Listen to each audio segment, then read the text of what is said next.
Next video on the channel. Today, topic of conversation or discussion or plain video is the sights. Different types of sighting systems, their benefits, their disadvantages or advantages, which would be synonym to benefits. The most basic sights are the black on black. Perfect example is this Makarov, Pistolet Makarova. This is a Bulgarian Makarov with a Russian Dozor grip. Good luck getting this today. Anyway, black on black, metal, and you cannot change them unless you paint. As you probably saw on my other Makarov, I have fluorescent or see-in-the-dark paint on the sides, on the front side on my other Makarov. This one I kept as default, just in the most basic configuration, because it was just for the grip install.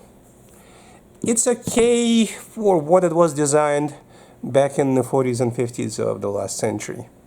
Not very usable, not very highly visible, but at short distances, for the guns you don't intend to actually shoot or to hit a target, that could be black, usable.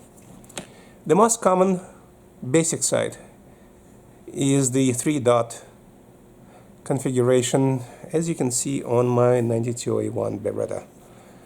I don't know if I have shown this pistol on my English channel. This is one of my most favorite hammer, not striker, pistols. It's just great. To be honest with you, it fits my hand perfectly well with extra large grips. My hands, as you can imagine, are not exactly very small. But sights, wide dot front and 2 wide dot rear. You have to put them along. You have to aim both to hit your target. And again, all guns have been safety checked. There is no live ammunition anywhere nearby. All safe, in case somebody at YouTube cares.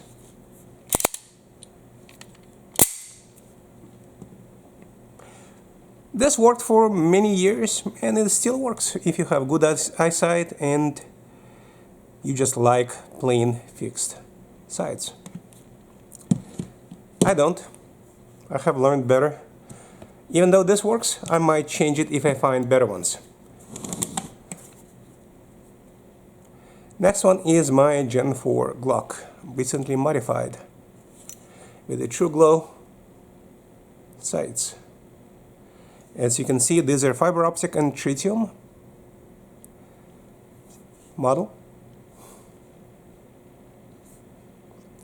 Green front, yellow/orange rear.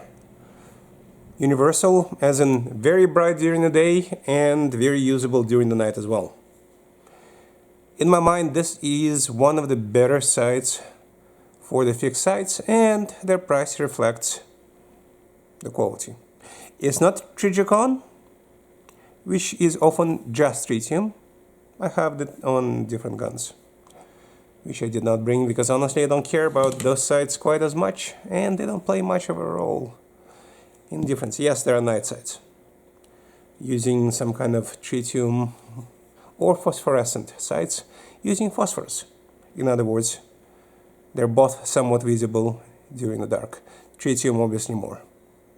These contain tritium, so instead of showing just night sights, I might as well show night sights and fiber optics. Fiber optics, the fiber gets the light during the day and highlights the sight for the day accuracy, and tritium works during the night. Alternatively, this is same company, slightly different model sight on my Glock 19. This is a Gen 3. You can see it has both tritium and fiber as well. The difference is, of course, different colors. Green rear, orange, and circle in the front. Orange circle and green sight in the front. This, by the way, can go away. This was just temporary. Also very usable sights, somewhat universal. And the contrast between the front and rear sight makes it even better. However, at night, those become just green on green. This was for use. This is a CAA part actually, out of the MCK. I think this is CAA, or this is Recover Tactical. No, this is Recover Tactical part with their 2020 product to make it easier for those that are grip challenged. I was thinking of teaching somebody that's grip challenged, which honestly fell through, so I forgot to take it off. You can put it on any Glock if you need to do something like that.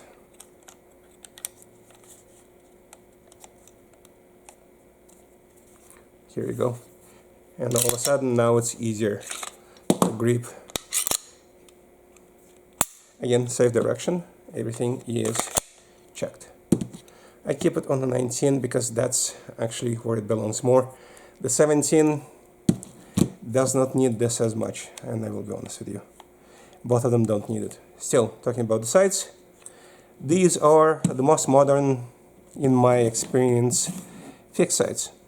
But as you know, technology has moved on, and now we have all kinds of options for optics.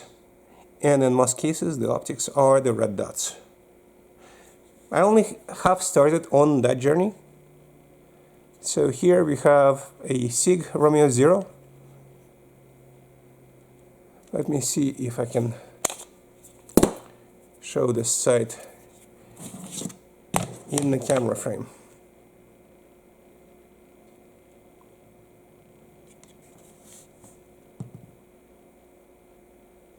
There it is.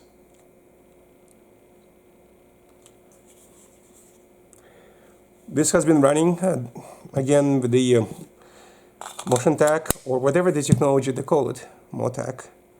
It turns itself off when not in use.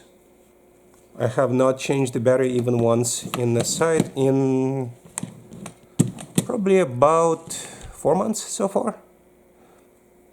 Inexpensive red dot for a fairly inexpensive handgun. The light, by the way, does not fit, so this might have to go away. This is a Genic TP9 MET SFT. It doesn't have the longer barrel, but it is still, for the price, a very fun gun, especially with the red dot installed. Very fun, very fast gun. 18 rounds or 20 round magazines in the package. I might do a separate video on this gun alone. I sometimes forget which guns I have shown on my English channel versus the ones that I have shown on my Russian language channel, which is my primary. I have 30,000 subscribers there and only 4,000 here. Less than 4. Red dot. Does this co-witness? No, it does not. So the red dot is higher than the sights. This gun has regular sights, not very high sights, which kind of makes it somewhat different approach. You have to zero your sights, you have to zero your red dot separately. They're not going to co-witness because they're not at the same height. There might be a different red dot that would co-witness on this pistol, but that's the one I have. And next one is actually, even though it's older, this is a bit of a favorite for me. This is my original 1.0 Wesson MMP Pro Core. One of the first handguns in the striker division, polymer strikers, to be red optic capable. The sight on it right now is the Right-On MPRD, I think 2 or 3, and it is co-witnessing. It's actually the low sight because you can see the sights on this gun are high. So they will actually co-witness with your red dot. Is it a requirement? No, but makes it much easier. And honestly, this thing is just as good as Genic, or sometimes even better. Quality is at least comparable. In fact, Janik would probably do the catch-up on this. And with a red dot and a good weapon mountain light, this is the Streamlight TLR1S.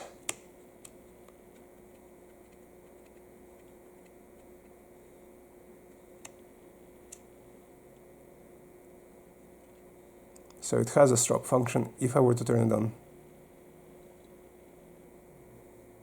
There you go. But makes it a very functional home defense firearm. 9mm, 17 round capacity, good trigger. No safety on this one. I do like the guns with the manual safety, but this one doesn't have it. Functional sight, inexpensive. I'm buying from Barely. These are $100 a piece. And I actually have more than one, because I actually had experience with the failure on the first sight, on which I will make a separate video. And because of the customer support and response from Right On, I'm actually buying more of their optics. And that will be, again, in a separate video. This is one of my first red dots. Not the first one, but one of the first red dots. And these are the only two that are pistol mounted right now. There will be two more in the very near future. Just like MMP Shield Plus RDO that I bought for my carry. So far, I'm very satisfied with both of these. They're both running for months now without having to change the battery and without any issues. And in my mind, red dot has advantages over fixed sights, specifically because of the speed and ability to see your target and then just put the red dot on it. I don't have to align front and rear sight. Is that a detriment? In many cases, it is not. If you know how to use fixed sights, you're going to be fine. But red dot does have advantages over regular fixed sights, especially the most basic combat ones, or the basic 3 white points. With the advanced fiber and tritium sights, they're going to have one advantage. They're not going to need the battery. That is their advantage. And they're probably going to be more resistant to damage. Somewhat. Fiber sights are susceptible to some damage as well.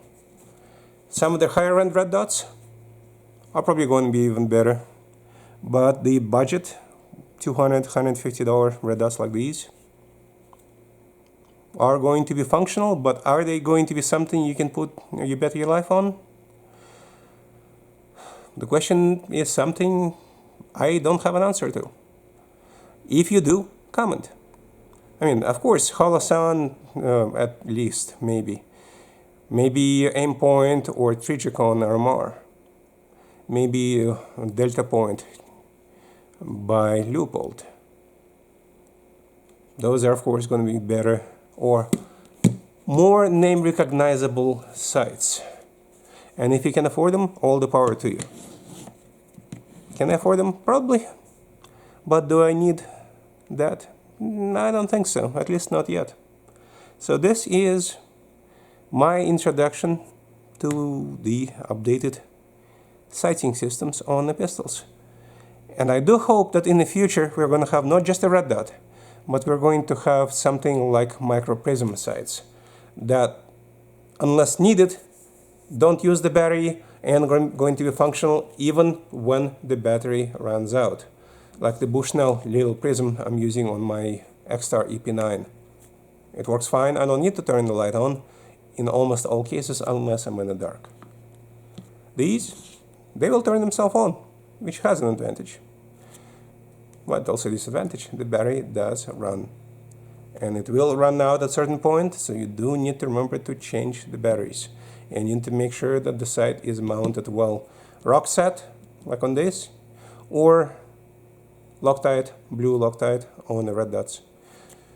There's rock set on the fixed sights on the Glocks. Thank you for watching. That's about it for now. I'll try to make more videos on this channel. There's always something fun to show. Like for example, I got new labels for my ammo storage from Midway USA. I'll tell you all about those in the next video. See you, and remember, be practical, keep practicing.